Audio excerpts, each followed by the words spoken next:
Hello everyone and welcome to today's webinar. This webinar topic is Navigating Holidays with Food Allergies. I'm Linda Mitchell and I'm president and founder of Kids with Food Allergies Foundation, and once again I have the privilege of being your moderator today.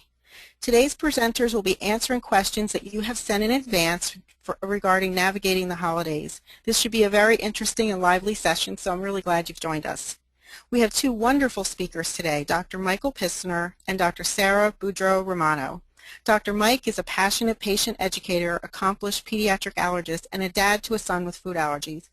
He's also chair of KFA's medical advisory team, and he does an amazing job for us. I also want to welcome Dr. Sarah Boudreau-Romano, a pediatric allergist and mom of children with food allergies. Many of you may know Dr. Boudreau-Romano from her writings on her blog, theallergistmom.com. I want to give a special thanks to our speakers today. Our speakers for all of our webinars are doing this as a volunteer and without compensation. I'm very grateful for both of our speakers to be here today and to donate their time for us. Before we get started, I'd like to run through a few important housekeeping details about this webinar. During this time, I will put up a few quick polls for you to take to keep you busy while I'm talking. First of all, today's webinar is made possible through an unrestricted educational grant from Mylan. We rely on donors and corporate partners like Mylan for the financial support that enables us to develop educational programs for families.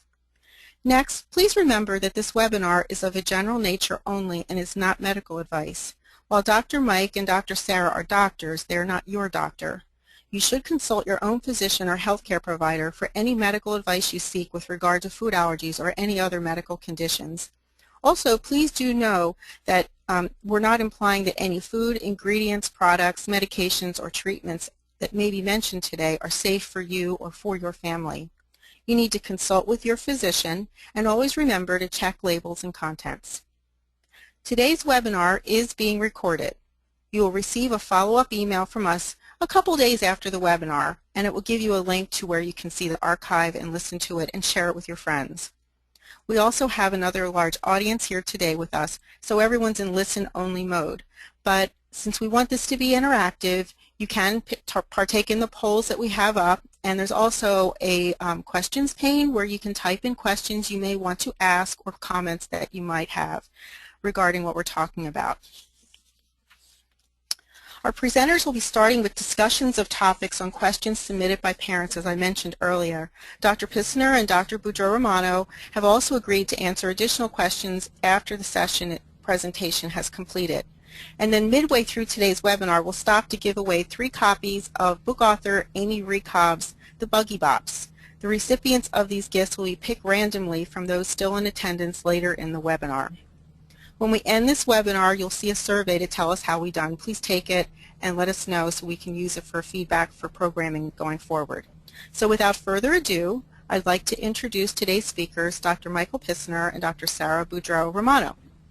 Michael Pissner, MD, MMSC, is a pediatric allergist and medical director of shared medical appointments for Harvard Vanguard Medical Associates, as well as instructor of pediatrics at Boston Children's Hospital. He's the father of a child with food allergies and serves as a voluntary consultant for the Massachusetts Department of Health School Health Services.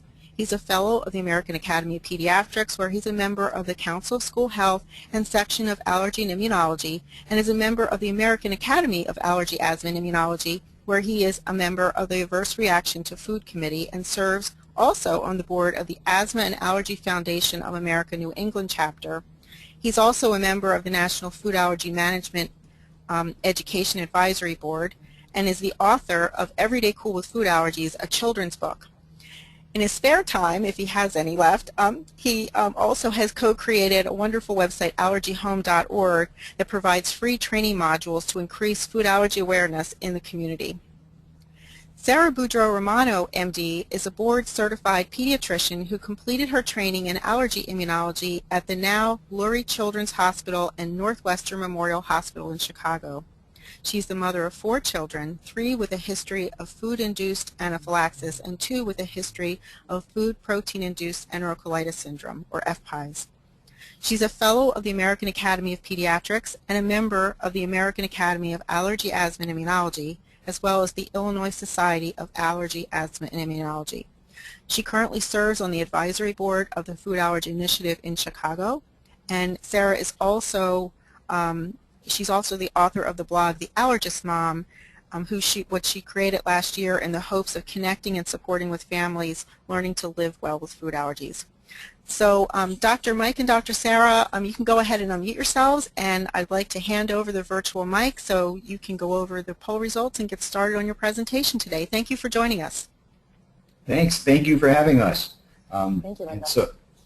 Thank you, Linda, and thanks for the kind introduction and for this fantastic webinar series. And thank you to Kids with Food Allergies for being such a tremendous resource to our food allergy community.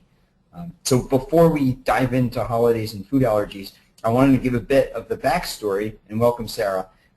We first spoke several months ago, and I was totally blown away by how similar our perspectives were.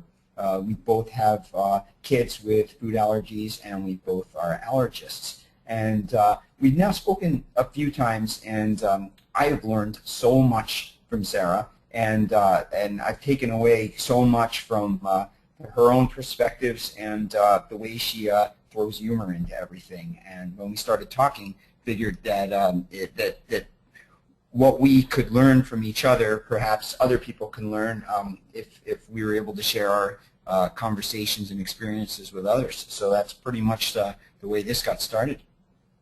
Thank you very much for asking me to join you, Mike. I think this should be a really fun hour here. All right, so can we see some of these polls? So what is the age range of the children with food allergies you care for? It looks like 69% of our audience today has infants to pre-kindergarten, and about 40% kindergartners through elementary school, and a little less of the middle schoolers and high schoolers.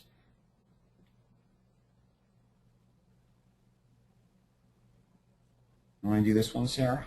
Sure. So the next poll was, how long have you been managing children's food allergies? It looks like less than 1 year, so these are people who have just sort of started navigating this world, is about 18%.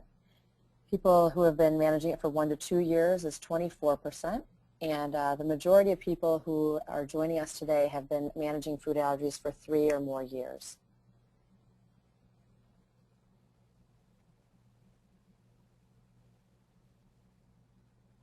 All right, and then as far as what we're all doing for the upcoming holidays, we have about 30% are hosting, about a quarter are traveling, and about half are going to be doing a little bit of both.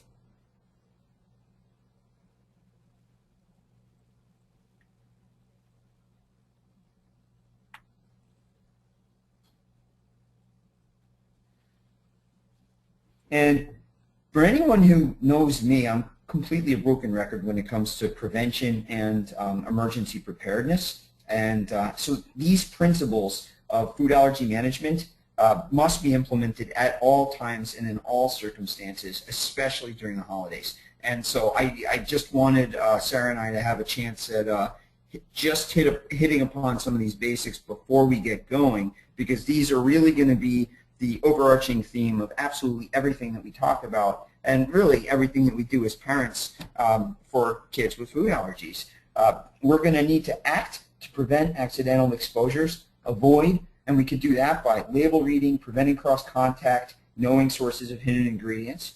We must communicate effectively and teach all that are responsible for caring for and preparing food for children with food allergies. We must be prepared to react to food allergy emergencies. Someone must recognize anaphylaxis, be prepared to give epinephrine, know to call 911 to get an ambulance. So these principles are going to be carried out at all times. And with that, let's get started.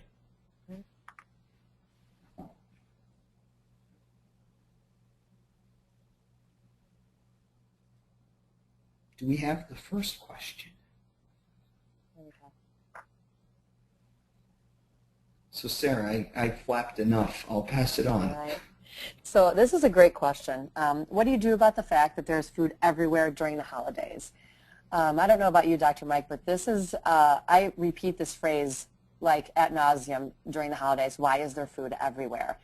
And when I first started in this food allergy world, I actually used to get angry that there was food everywhere. And I really tried to transition that feeling into, dealing with the fact that there is food everywhere. And even in our house, which is top 8 allergen-free plus some, it's not that we don't have food everywhere. We do. We still have food everywhere. It's just that it's safe food. So I think that's why the concept of having food everywhere during the holidays is such a stressful one, because it's typically unsafe food that we're referring to. I'm really big about having safe, food all around my house at all times. I mean, the kids are constantly eating. So the real question I think here is, what do we do about the fact that there is, food that's potentially, unsafe food for us or for our children during the holidays? The one thing that I focus on the most, and I never ever leave my house without this, besides the EpiPen, is a baggie of wipes. I feel like this gives me some sort of level of control. So if we're going to someone's house, I make sure the kids' hands are washed down, or if, wherever they're sitting, I wipe it down. And I think that this also is nice because it brings up the conversation of basically like, what are you doing and why do you carry so many wipes with you? And it's kind of a nice entry into the conversation of why we do what we do and why it's important. You can't change the fact that there's food everywhere, but what can we do to minimize exposure to that food? And I think that, wiping things down is sort of the most important thing that we can start off doing, and it often starts a nice conversation. Yeah, totally. And what also goes into this question, and is going to be another recurring theme through many of the others, is the age of the children who have food allergies, and also the age of the kids who do not, because that is going to be a major factor with where there's going to be potential risk to come in contact with allergen. The little ones are exploring their environment with their hands and their mouths, and they're picking their nose and rubbing their eyes. And this way, if there are allergens that are on surfaces, if there are allergens that are right on the tabletop, and these little guys are moving their hands and squishing them around the tables and then putting them in their mouths, this is going to be a risk where our middle schoolers, our high schoolers, they're able to participate very effectively in their own food allergy management strategies, and the risk will be much different. Definitely. Even, speaking of the age difference, this happened at one Christmas. One of my kids who has food allergies wanted to hold one of the babies.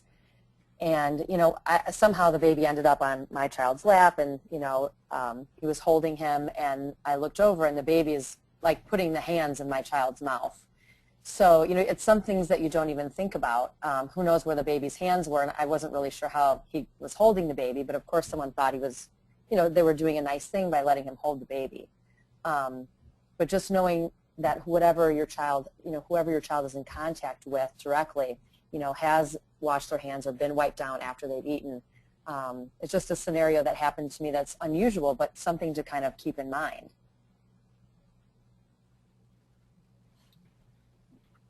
And then one of the things that also, so what my family, so when we asked the question, who travels, my family happens to live in the New York area, almost everyone. So for major holidays, we are always the folks who are on other people's turf. And for us, we have it pretty easy compared to most families with allergies. My son, we need to avoid all tree nuts and then also milk. And so it is difficult, but it is navigable. And so we have certain things that we identify pretty early on when we kind of go visiting at whether it be my cousin's house, my uncle's house.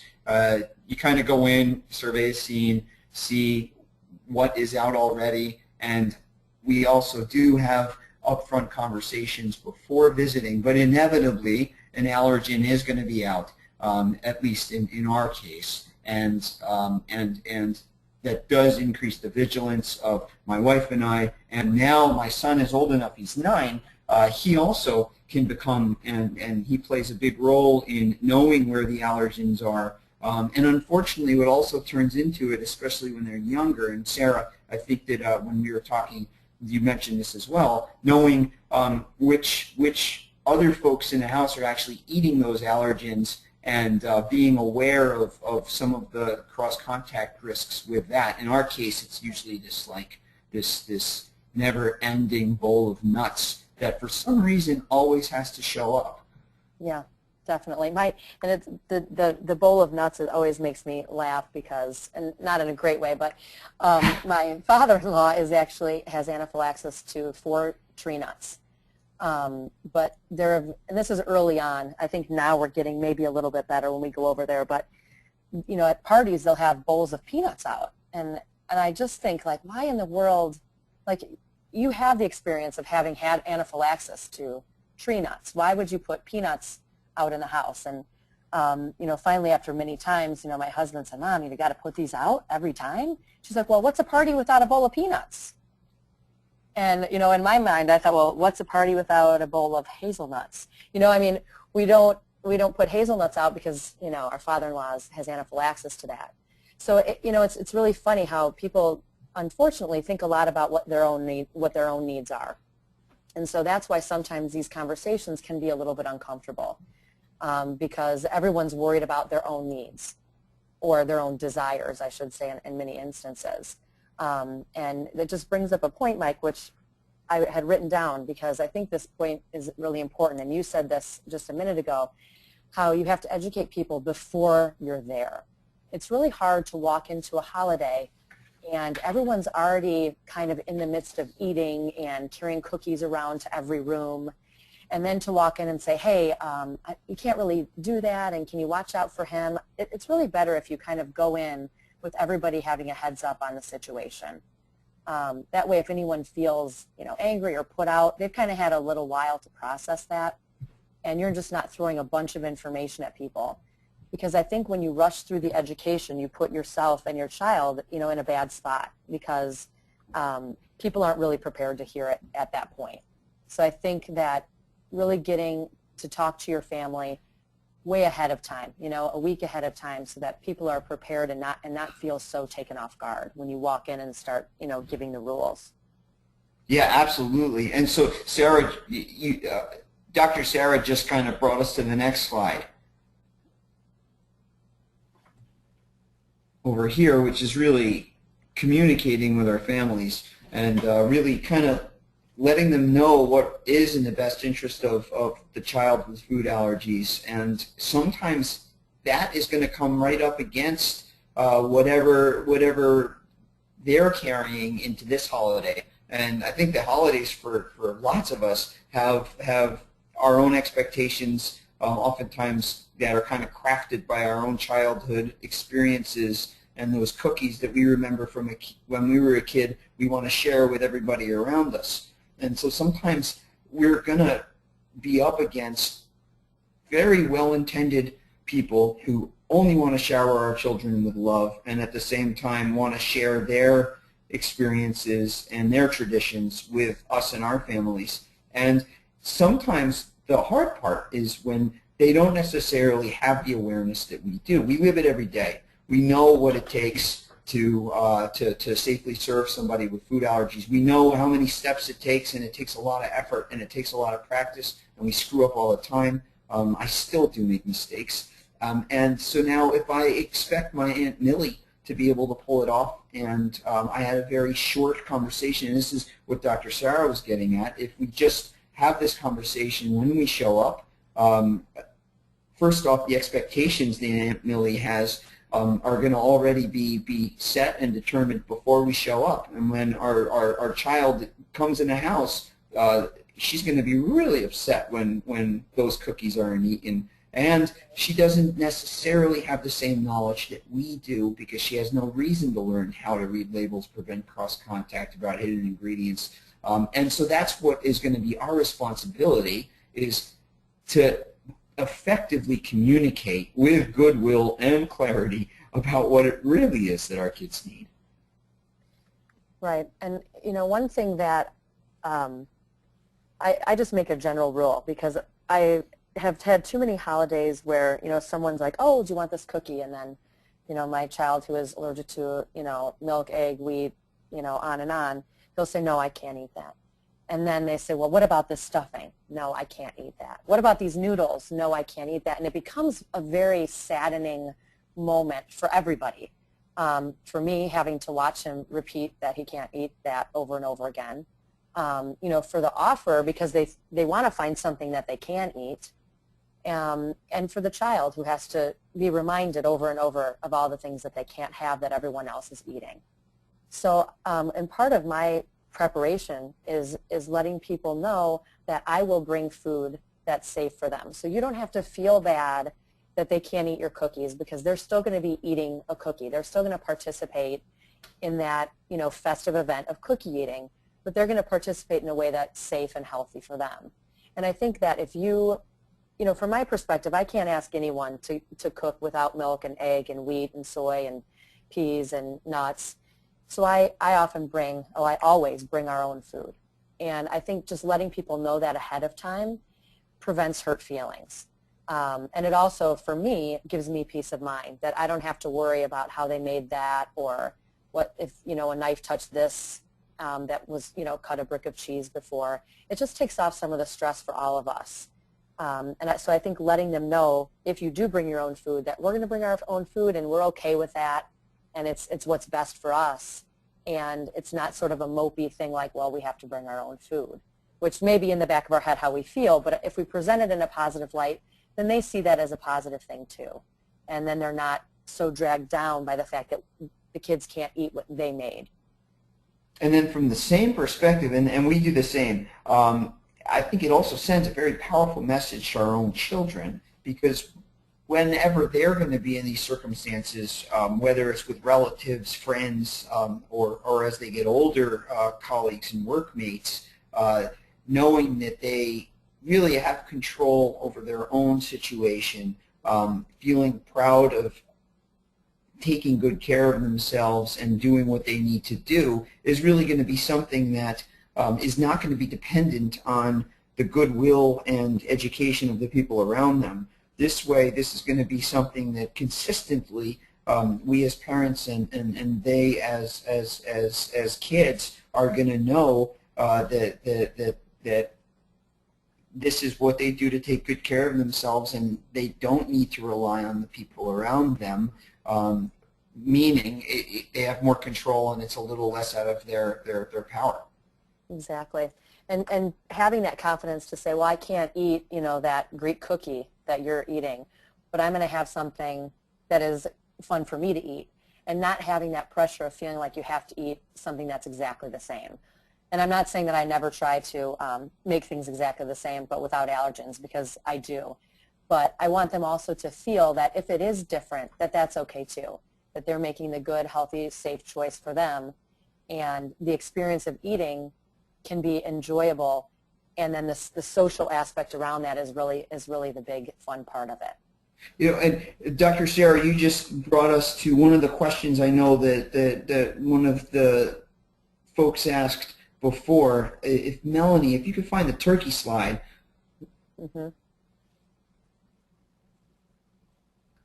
And this slide, this is the one with the actual turkeys. There you go. So should I try to make safe versions of everything everyone else is having? Yeah. And I'll pass it back to you.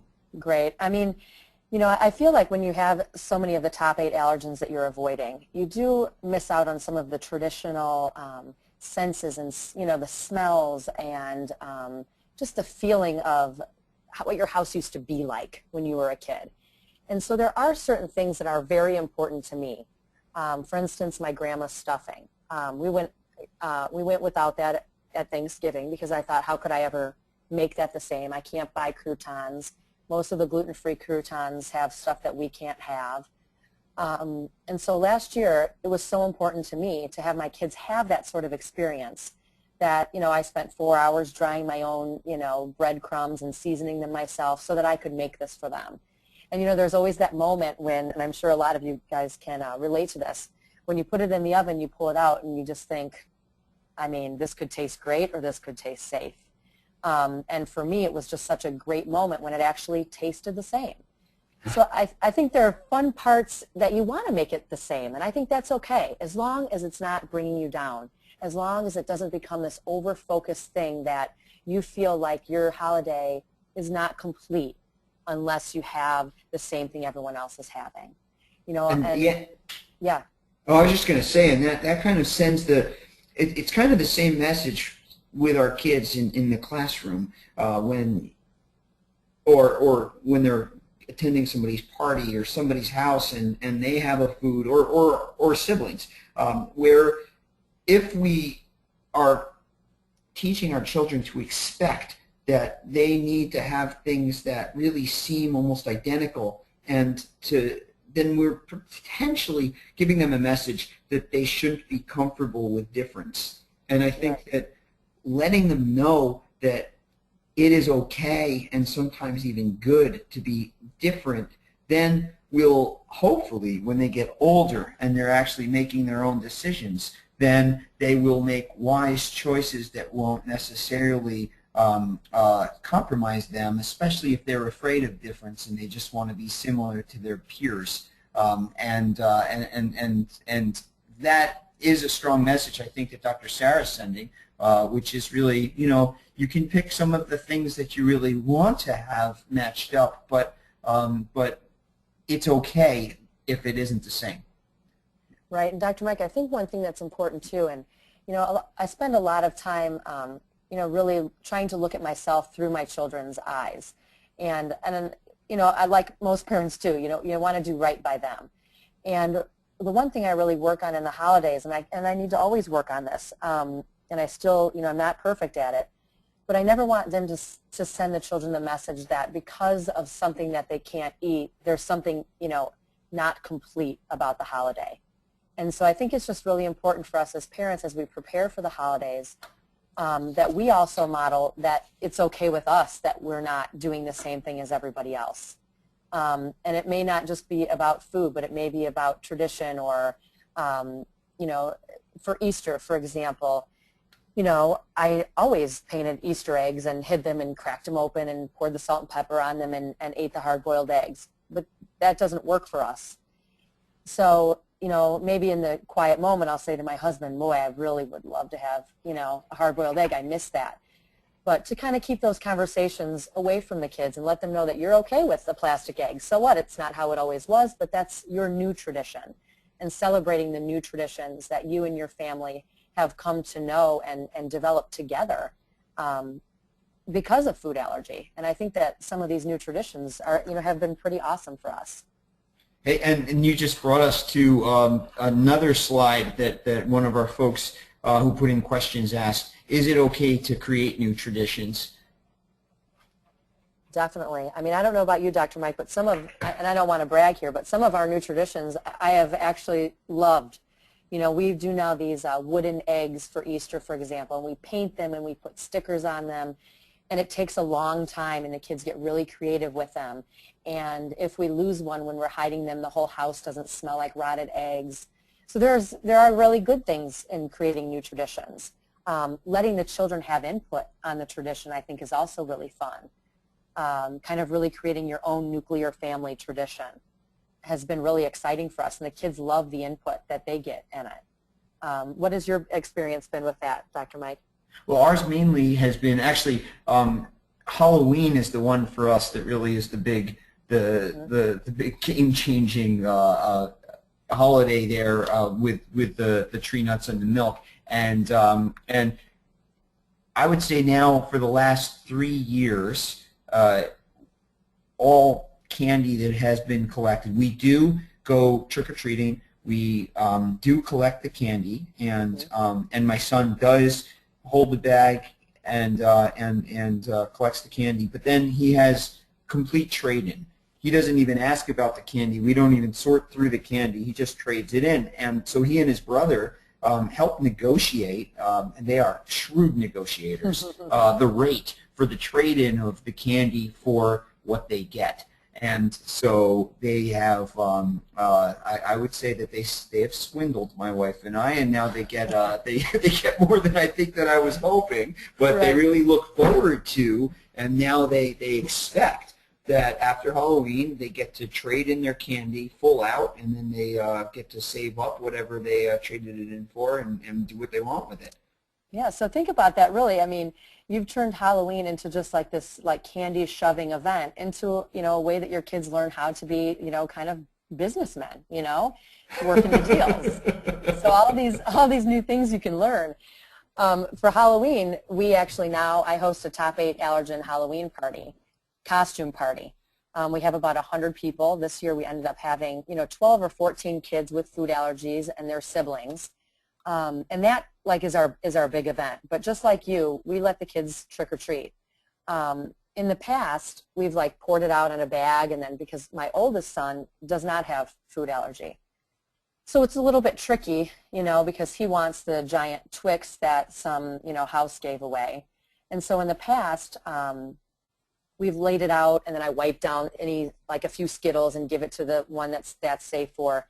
But this year we had sort of an unfortunate thing happen where now I'm going solely to your plan, because even though our son with the most food allergies wanted to look at the candies and see, what everybody got, he started really feeling left out of that process because he realized that his bag only had Skittles and Starburst in it. And it was just kind of a sad thing for us, and I don't want the holidays to ever turn into that. So we're going to do the exact same thing next year, where we don't even open the bags anymore. And my son, who doesn't have food allergies, will potentially find some surprises in his lunchbox or something. But it's all a matter of learning, what works for you and your family. Yeah, we just led ourselves to another one of the slides, and the question was, how do I handle non-food allergic siblings? Do I let them accept food their siblings can't eat? And I think that this builds on what you were just talking about, and what I'm envisioning is our situation where my little guy who doesn't have allergies and likes to let everybody know that he can eat anything. And I think it's because he's hoping that people are going to pass him food. Of course. But he does eat foods that his brother can't eat, and where we have. But this is a constantly evolving thing. And this is something that he has negotiated with his brother. And the two of them together have really kind of, in a sense, the little guy doesn't make a big deal out of it. The big guy sees that it's happening and at times makes mention of it. And then we all try to rethink what we're doing. But where we are right now, the little guy can eat some of the candies when we go to a holiday event, and we don't stop him from doing it. But as far as cross-contact, we do ask that he wash his hands afterwards, and we always have a no-sharing rule as far as any other foods, beverages, and utensils. And what do you guys do? Because I know Halloween is a little bit different than the rest of the holidays. Yeah, for the other holidays, my oldest son, we do let him eat what everyone else is eating. But he is like his brother's and sister best advocate. If he eats it, he knows that, we don't, and we never share cups, but occasionally when we're in our own house, they have maybe a cup that looks the same. And Leo will be like, or the oldest one will be like, you know what, I already had something today, June, so don't share my cup. Remember, you shouldn't share my cup. So he's very cognizant of the concept of cross-contamination, and very, I'm always very amazed that, a 7-year-old can get that. But when we're at grandma's or whatever for the holidays, he is able to eat that food. I do notice that a lot of times he will come back to me and say, hey, do you have any more of the meatballs you brought? Or he does kind of, weave back to the food that we brought, probably because it's familiar to him. But what I do say is I do ask that no one offer any of my kids food. I like to be the one making the plates for everybody. That way I know if he's eaten something, I make sure that my husband or I bring him to the bathroom, wash his hands, wash his face, and then he can, get into the mix of things. Especially with the 3 boys, there's a lot of wrestling, there's a lot of contact. And so I like to know whether he's eating that or not. He has also not eaten a lot of tree nuts before. So I don't want, at Christmas, the first, contact with a tree nut, maybe mixed with the string beans or whatever, is his first reaction. This for your son without allergies. Without allergies, yes. I mean, he has not had tree nuts before. And, his grandfather has a history of anaphylaxis to only, 4 tree nuts. So I just feel like it's easier for me to say, don't feed any of the kids. Let me be in charge of their food, their plates. I would hate for someone to say, oh, I thought it was that one I couldn't feed, not that one. It gets really confusing. So for me, it's just easier to say, let me be in charge of the kids' plates.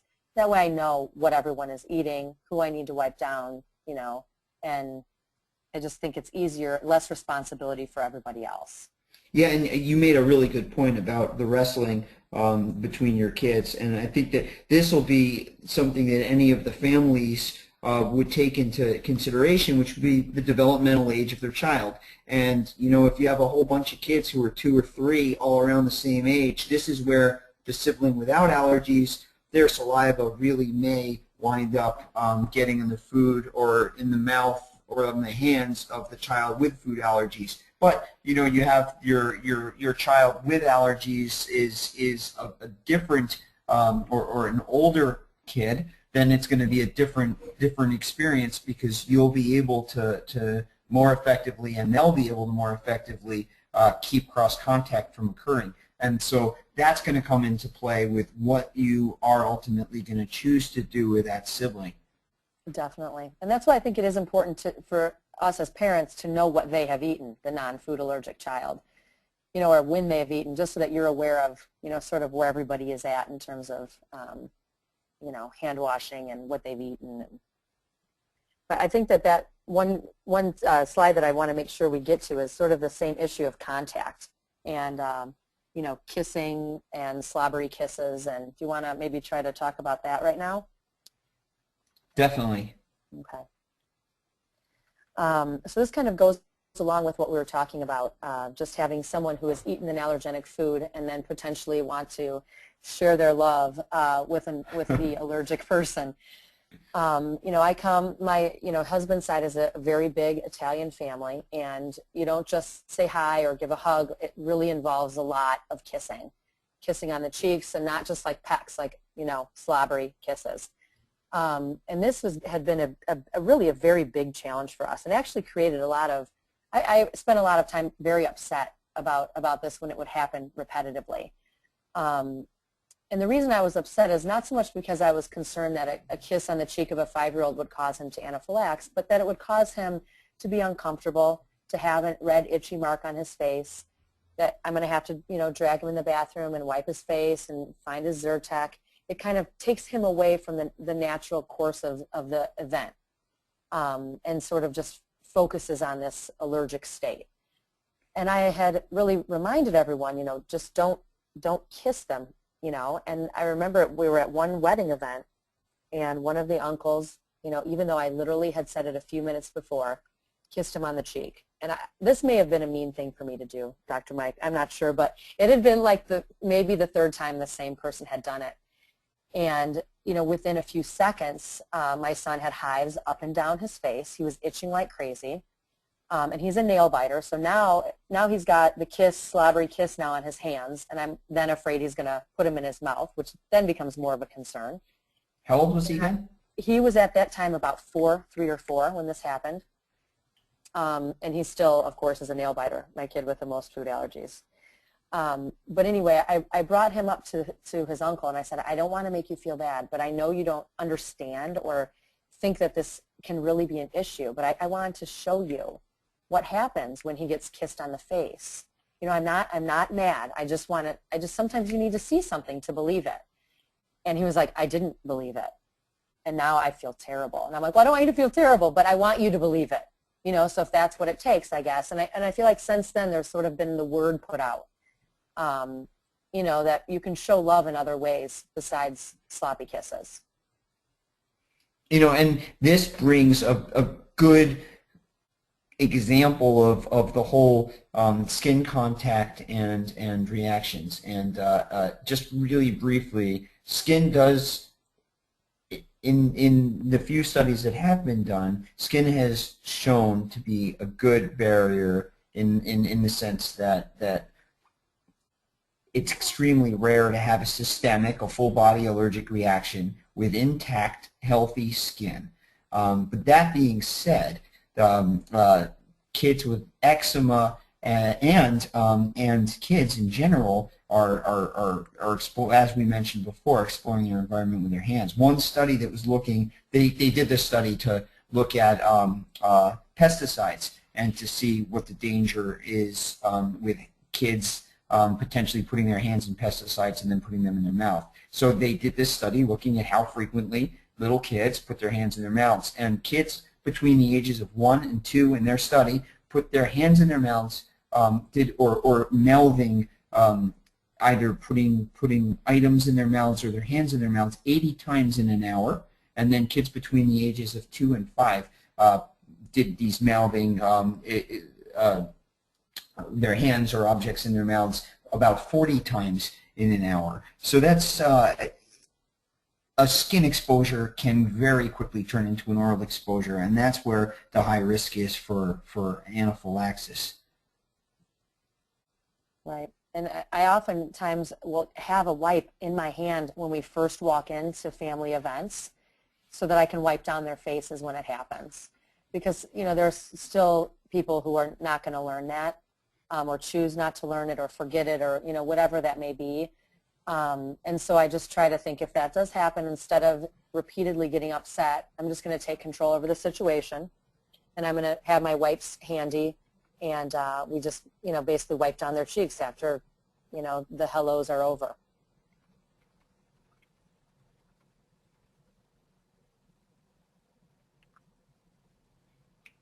All right. There was another great question that came in about spouses. Mm-hmm. I think it was, how do you get your spouse on board to work as a team? Now, so this is a challenge for families of kids with food allergies anyway, but then you throw the holidays into the mix and it becomes even more challenging. I think that what I've seen in my own experiences as a dad and a husband, and then also from what I've learned from my patients and the folks that I've worked with, is that, you know, each parent plays different roles when it comes to shopping, cooking, feeding, caring for the kid, and so each of us is going to have a slightly different perspective, and it's going to be really important for us to get on kind of to at least have an awareness of what it takes. If the dad is constantly preparing the food and the mom is not, then the mom may not understand just how difficult it is or how important it is. Now we take one step further, and now we involve relatives in a holiday setting where we're potentially off of our own turf and with our in-laws. It is hard enough to hang out with your in-laws, let alone now you have to implement your prevention and preparedness. You're on their turf. You already have these relationships that have nothing to do with food allergies, and then you throw food allergies in the mix. Now that's where you gotta be teammates. Definitely, and you know, I remember at the beginning of this, you know, the one thing that was hard for us at the beginning is I had seen the majority, if not all, of the reactions during the day when my husband was at work. And so I think sometimes until you see these things, it is hard to believe how bad it can be. And so I feel like, you know, it's so important to use understanding and great communication between your spouse about your worries, your fears, and your experiences with the children and what happened when you were with them. You know, unfortunately, I think for us to really get on board together, you know, one of our sons had a reaction to a sippy cup that happened to come home from my non-allergic child who was out at his grandma's house. And this cup was in the bottom of a stroller. And we were like going crazy with 3 kids under 13 months. We threw them in a stroller and gave everyone a sippy cup. And And he happened to get when my allergic son happened to get that sippy cup, and things went bad fast. And that was the first time that he was there. And then all of a sudden the light bulb went off, and he was, I think he actually said, I feel bad that I wasn't on board as much as I should have been. And so I think it's just so important to really listen to the spouse who was there and witnessed the reaction. This isn't something you're making up. These are real reactions that really happen, and you need to give your spouse the benefit of the doubt when they're there watching it. So I think once you kind of get on board, then they actually have the pressure from often I hear from the in-laws, that their family is not on board. And so it does put a lot of pressure on the spouse whose family doesn't quite get it. And I think for the other spouse to be as understanding and as delicate with that situation as possible while still keeping your child safe. Do you know what I mean, Dr. Mike, where they're getting that family pressure from one side of the family and the other, and how stressful that is for the member of the spouse that's happening to. Oh, yeah. And sometimes, as far as that goes, we already carry our baggage with our families. Like in my family, I'm Mikey. I'm not a pediatric allergist, and my relationships with my mom and my dad and my aunt, those are established from the time I was little. And if they now you go and you add these changes that I'm potentially asking, or that my spouse now is asking them to implement, it can be really difficult. And I think that what's really important ultimately is really going to be that we all get comfortable, our immediate family, with these prevention preparedness strategies, feel proud that we're doing it, know that we're doing it for the right reasons, communicate really effectively with all the people who come in contact with our kids, try to take emotion out of it, try to take these pre-existing relationships out of it, and just educate. It is what it is. And then we really can do the best that we can and feel proud that we tried. And if other people get bent out of shape, then it is what it is, and it's unfortunate. And that's the take that I've taken, and that's the take that I try to kind of impart to the folks who I work with. Yeah, I mean, you definitely can only control you and your family, and if your immediate family, and then if you can drag in a couple of people who get it on the way, I just think that's just awesome. And if you can't, then just focus on you and your family staying safe and happy. Great, and I think, from what I understand, I think we got a bunch of questions that have come in, and if Linda, if you can kind of feed some to Dr. Sarah and I.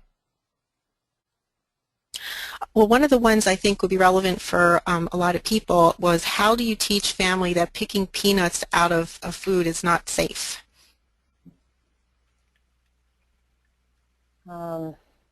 This is sort of a tough one to teach them that. But what I do, and I do this with actually the kids at the school, is I just explain to them, and I think this may work in this scenario, but if you have a peanut on a piece of lettuce, let's say it's on a salad and you have nuts on the salad, just explain to them that the protein from that peanut can actually get onto other food. And kind of, I try to say, like, if you had a peanut that was like dipped in red paint, for instance, okay, and let's pretend that means that paint represents peanut protein, and the paint's still wet, and you throw it into a salad. If you pick out the peanuts, where is that red paint still going to, is the red paint still going to exist in the salad? And the question is, yeah, the red paint got on the lettuce. So I try to do it in kind of a context of like paint and leaving residue, and give them something that's very obvious to understand. And I feel like that kind of picture has helped people in the past. Dr. Mike, do you have any tricks to kind of explain that idea of cross-contamination? And well, that's a pretty good analogy. I think that just the concept of allergen that can cause an allergic reaction can be minuscule, super small, nothing that you can even see, is something that I try to drive home to people. And then also that these allergens that are getting on things inadvertently, that heat alone isn't going to do enough to make it a non-issue anymore. So trying to drive home that kind of the whole backstory of cross-contact there, which is that these are going to be things that we need to completely clean off. And we talk a little bit just about, just usual soap and water, and that mechanical movement of actually cleaning it off is going to be what's going to be effective in getting rid of it. And heat doesn't get rid of it, and very small, tiny amounts are potentially going to cause a very real allergic reaction. Now that brings up another point I just want to mention really quickly about hand sanitizers, just because that's such a popular thing right now. And even in the school, when I teach at the school, there were teachers who were like, oh, well, we don't wash hands after lunch, we use the hand sanitizer. And I use that kind of paint analogy again. If you had red paint all over your hands and you went to clean that paint off, if you put sanitizer on your hands, really what you're doing is just moving it all around your hands. So now it's really actually spread all over your hands. And so, a lot of people will think that, if they have peanuts on their hands or peanut butter on their hands, that if they simply, put hand sanitizer on, that's going to solve the problem. And I just want to remind people as we're into the holidays that actually does not work, and that is not a good option to clean your hands after food contact. And then just to add one more to that, which would be sponges, and actually sanitizing dip buckets also by the same concept don't work, because if you clean a tabletop of peanut butter with a sponge and clean another tabletop, then you just smush the peanut butter around. And so using disposable methods is the best way to do it. Right. If I could just interject here, we'll be following up with an email with a link to the archived version of this webinar, and in that we will include a link to a study Dr. Wood from Johns Hopkins did a while back on hand sanitizers and wipes, and because we've had, once again, several questions about which wipes to use and stuff like that. So we'll send that to you for your reading pleasure. And also some folks wanted to know about the studies you were talking about earlier regarding, I can't remember exactly what it was, about putting their hands in their mouths, and so if I can get the study link for that, we can put that in the email as well. Perfect. And then since we're getting close to the top of the hour, there was someone who asked a question about what if you have to go to a restaurant with family during this holiday season. Is there any tips on how to navigate that, especially if the restaurant isn't one that's going to be safe for your child? I'll just jump in here because we do actually go to restaurants. My child, who has all the food allergies, has never eaten at a restaurant. And what we do is we bring his own food. We, again, bring the wipes. I go a little bit early so that I can pick my seats, and I usually pick them at the end of the table before the rest of the family gets there. I wipe down his chair. I wipe down the tables. And one point that I want to just remind people of is wiping about 3 to 4 inches underneath the table. I have found the most disgusting things under the tables in that way. And, you don't often think about it, but what are kids doing constantly when they're like getting up and moving around? Their hands are always under the tables. They're always like clutching the table. So it's a great place to find food. So I wipe all that down. Sometimes my son insists on using the plates from the restaurants. If he does do that, then I usually will wipe those down as well. I prefer him just to eat in the tin foil that I brought his food in, but that does not always work for him. And I just really try to surround him with people who know how to eat safely around him. There was a case just a few weeks ago, when one of my sons who has the most food allergies really, really wanted to sit independent from me. I was really nervous about it, but we set him up in an area, and I talked to the one adult on one side and the child on the other, and they were old. The child on the other side was like 9 or 10, so he understood it. So again, it's kind of, 1, how old are they? And 2, can you find a place that feels the safest for you and for them, and in the restaurant at the table I wish to eat. I usually bring my own silverware too, but I think if you wipe them down, that may or may not be okay depending on the situation. Well, thank you. Well, do either or both of you want any closing comments, because it's getting close to 3 o'clock and we need to kind of wrap up here? I just want to say thank you. I'm so excited that Dr. Mike asked me to do this, and I hope that everyone enjoyed it. And Linda, thank you so much for hosting this. This has really been quite fun, and I hope helpful to people. Yeah, this is great. I had a really good time, and thanks to everybody. One potential resource, I did a blog post a bit ago about hosting families with food allergies. So this is actually intended for people without food allergies, and so that might be something that may be worthwhile to share with relatives, grandma, aunts, or uncles who potentially are going to be hosting you at some point. This'll, without you needing to say these things, this will be a way that you can get some of those principles of prevention and preparedness for them to bone up a little bit before your arrival. We put that I put that on the Allergy Home Facebook page, and if you're interested, to take a peek at that. Well, that's great. Yeah. Sorry, I went in for 1 second. I think that, parents being able to use resources that are put out by allergists and kind of take that pressure off of them, and it is actually really helpful. So I would really encourage you guys to check that out. Yeah, that's great, and we'll include that in that follow-up email that we'll send out. We'll put a link to that in there as well. Thank you so much.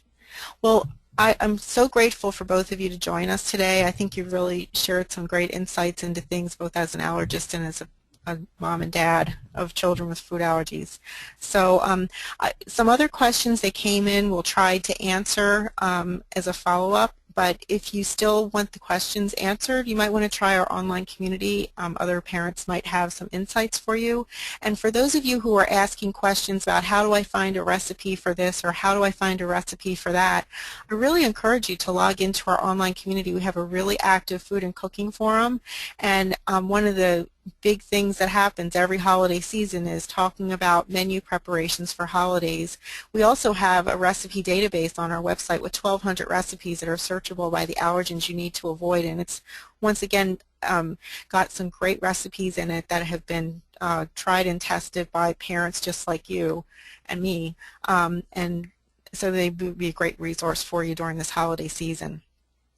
So it's 3 o'clock now, so I'll try to move this along a little quickly. We're going to give 3 copies of the Buggy Box away to folks who attended today, and the winners who've been selected randomly are Mindy Roberts, Janie Cooperman, and Lisa Klutman. We'll be in touch with you after the words to get your contact information so we can send those to you. So thank you for joining us, and I hope you enjoy those books. So I want to thank you again for submitting all your comments and questions. We'll be following up afterwards in order to give you some insights, if we can, to answers to those. And so we're pretty much going to be done. I want to thank the speakers again, Dr. Sarah Brujo-Romano and Dr. Michael Pissner, for joining us tonight, or today I should say. And if you have any more questions, try posting them in our community or on our Facebook page. You can also find Kids with Food Allergies on Twitter and as well as our Facebook page. And Dr. Pissner has a Facebook page and Twitter too. It's allergyhome.org is his website, and then you can find the links to Facebook and Twitter on there. And Dr. Sarah Brujo-Romano also has her website, which is theallergistmom.com, and she's got a very active Facebook page as well and Twitter account. So check us all out and connect with us if you can. So I'm going to wrap up and say thank you for joining us. If you have, and what we'd like to do at the very end of this is put up a survey so that you can let us know how we did, and if you have any questions or comments about today's webinar, to please give them to us because we use it for future program planning. So with that, I'm going to say thank you for joining us once again. I think I've said that 3 times, and have a good afternoon. Bye. Thank you. Thank you. Bye-bye.